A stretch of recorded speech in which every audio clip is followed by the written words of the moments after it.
स्वागत है दोस्तों। आई होप आप सब अच्छे होंगे। दोस्तों आज का वीडियो है बहुत ही इम्पोर्टेंट है।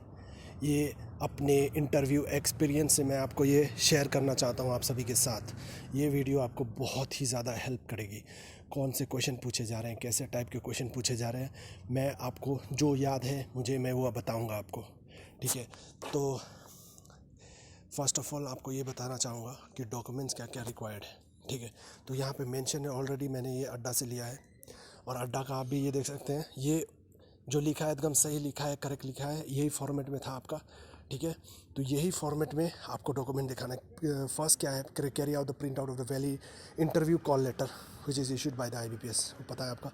Print out of the second point आप पढ़ सकते हो, ये सब पॉइंट पढ़ लेना आप। ठीक है, मैं दिखा देता हूँ आपको। पॉइंट नंबर 1, 2 हो गया, 3 हो गया, ये सब देख लें। 4 हो गया। मैं ये नहीं पढ़ के बताऊंगा, मैं आपको इम्पोर्टेंट बातें बताऊंगा जो बहुत ज़रूरी है। कास्ट सर्टिफिकेट रिलेटेड मैं आपको बताऊंगा ये सब। तो ये सब बाकी पता है आपको। 4, 5, 6, 7, 8, 9 ये सब आप देखने के बाद, ठीक है, मैं आपको ये बताता हूँ। देखिए नॉर्मली मैं डायरेक्टली बताता हूँ आपको। फर्स्ट ऑफ ऑल आपको चाहिए, ठीक है, मैं बिना पढ़े बता रहा हूँ आपको। पहले आपका कॉल लेटर होना चाहिए, इंटरव्यू कॉल लेटर। ठीक है, उसके बाद वो जो आप फॉर्म फिलअप किए थे ना, पूरा जो डिटेल होता है फॉर्म फिलअप का, जहाँ पे आपका पूरा हिस्ट्री होता है, कितना परसेंटेज मिला है, क्या मिला है, फिंगरप्रिंट होता है, सब वो वाला प्रिंट आउट आप निकाल लीजिए। ठीक है, उसके बाद ज़ीरोक्स कॉपी और आपका 10 का, 12 का, डिग्री का, मास्टर्स का, जो भी हो।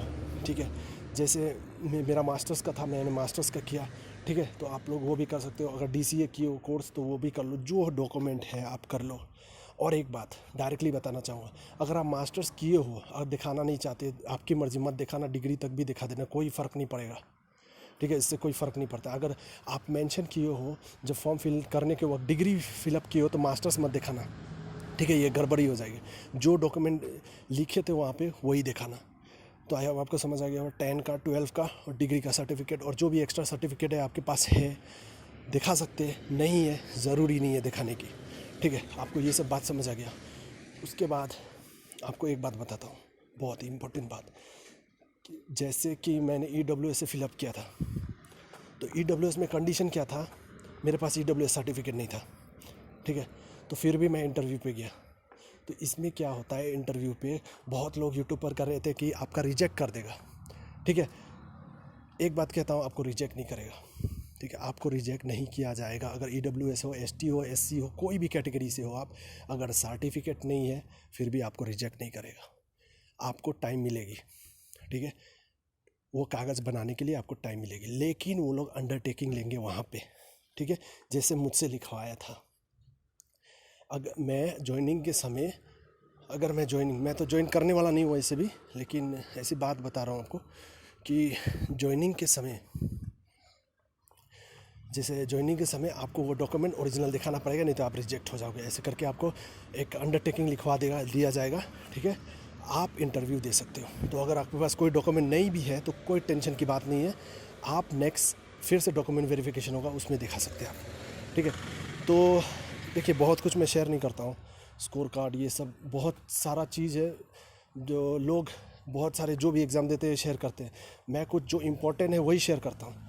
ठीक है, तो आपको ये समझ आ गया होगा क्या क्या डॉक्यूमेंट लगता है और क्या अगर डॉक्यूमेंट नहीं होने से भी आपका क्या हो जाता है। ठीक है, तो ये मेरे एक्सपीरियंस से मैंने आपको बताया है। बहुत ही इम्पोर्टेंट है ये बात बहुत ही इम्पोर्टेंट है। तो आई होप आपको समझ आ गया होगा। उसके बाद हम बात करते हैं क्वेश्चंस क्या पूछा। आपका ड्रेसअप क्या होना चाहिए। ड्रेसअप देखिए, फॉर्मल जाइए। ठीक है, फॉर्मल जाइएगा, याद रखना। मेरी तरह मैंने बहुत सारे इंटरव्यू में मैंने क्या किया है, मैं स्नीकर्स पहन के चला गया था कुछ बार, वो सब इंप्रेशन ख़राब होती है। ठीक है, तो वो सब ड्रेसअप में आप बहुत डिसिप्लिन रहे, पूरा फॉर्मल लगा के जाएं। ठीक है, उसके बाद बैंकिंग अवेयरनेस। ठीक है, बैंकिंग के पढ़ रहे हो, जो RRB है तो RRB रिलेटेड भी क्वेश्चन पढ़ के जाएं आप। RRB रिलेटेड आपको पूछ सकता है। ठीक है, कौन सा आर्टिकल के हिसाब से, जैसे मुझे पूछा था, मैंने आपको बता रहा हूँ। ठीक है, बहुत लोग कहेंगे इंटरव्यू में आप जाओगे आपको पास कर देंगे, खाली एंटर करोगे पास कर दे, नहीं, फेल भी कर देते हैं। ठीक है, फेल भी कर देते हैं। तो आप रिस्क लेके मत जाओ। बैंकिंग अवेयरनेस जो भी है, जितना भी रिलेटेड टर्म्स है जैसे repo rate, reverse repo rate, prompt corrective action, बहुत कुछ होता है, ठीक है। नाबार्ड रिलेटेड, आरबीआई रिलेटेड सब कुछ पढ़ के जाओ, ठीक है।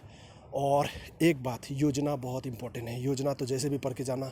योजना के बहुत सारे क्वेश्चन पूछे थे मुझसे उन सब ने। तो जैसे प्रधानमंत्री जन धन योजना के बारे में पूछा था, तो कल्याण योजना, बहुत सारी योजना टाइप के हैं। तो आपको ये है कि आप पूरा जितना सकते हो अवेयरनेस वो पढ़ लो। और करंट के आप चाहो तो एक हफ़्ता का पढ़ के जाना अच्छा से। अगर कल इंटरव्यू है आपका तो एक हफ़्ता बैक का पढ़ लेना, क्योंकि उसमें क्वेश्चन पूछ लेते हैं वो लोग। जैसे यूएनडीपी का कुछ दिन पहले मीटिंग हुआ था, तो उन लोग पूछ लेंगे कि यूएनडीपी का मीटिंग कहाँ पे हुआ था, ये रिसेंटली न्यूज़ में था, तो वो क्वेश्चन भी बहुत इंपॉर्टेंट है। तो फर्स्ट ऑफ ऑल आपको इंट्रोडक्शन देने बोलेंगे, ठीक है। इंट्रोडक्शन, इंट्रोड्यूस योरसेल्फ, ये सब नॉर्मल क्वेश्चन है, ठीक है। ये बहुत आप वीडियो देख लिए होंगे, आपको पता होगा। लेकिन सिंपली मैं एक बात बोलना चाहता हूँ, आप बैंकिंग रिलेटेड पढ़ के जाना, ठीक है। लोग यूट्यूब पर बहुत कह रहे हैं कि नहीं पूछा जाता है, नॉर्मल क्वेश्चन पूछते नहीं, ठीक है। आपका दिन खराब हुआ ना, तो आपको बैंकिंग रिलेटेड क्वेश्चन ज़रूर पूछेंगे। वो शायद किसी को पूछा होगा नॉर्मल क्वेश्चन, लेकिन बैंकिंग रिलेटेड क्वेश्चन पूछेंगे आपको, ठीक है। 10 से 12 से मुझे जैसे उन्होंने पूछा था 11-12 क्वेश्चन पूछे थे, ठीक है। तो ये सब बहुत इंपॉर्टेंट बात है। और बैंकिंग अवेयरनेस को नेगलेक्ट मत करना। प्रीवियस 5 डेज़ करंट अफेयर्स जैसे भी करके जाना, अड्डा कहीं वहाँ से कर लेना या कुछ भी, नॉर्मली बस नॉलेज रखना। ज़रूरी नहीं पूछेंगे, लेकिन पूछ सकते हैं। जैसे मुझे पूछा था तो आपको भी पूछ सकते हैं। तो ये सब बहुत इंपॉर्टेंट पॉइंट था। आई होप आपको समझ आया हो। तो आपको अगर कुछ डाउट हो तो हमें कमेंट करके ज़रूर बताएं। मैंने एक्सपीरियंस से आपको सारा कुछ शेयर कर दिया। Thank you so much.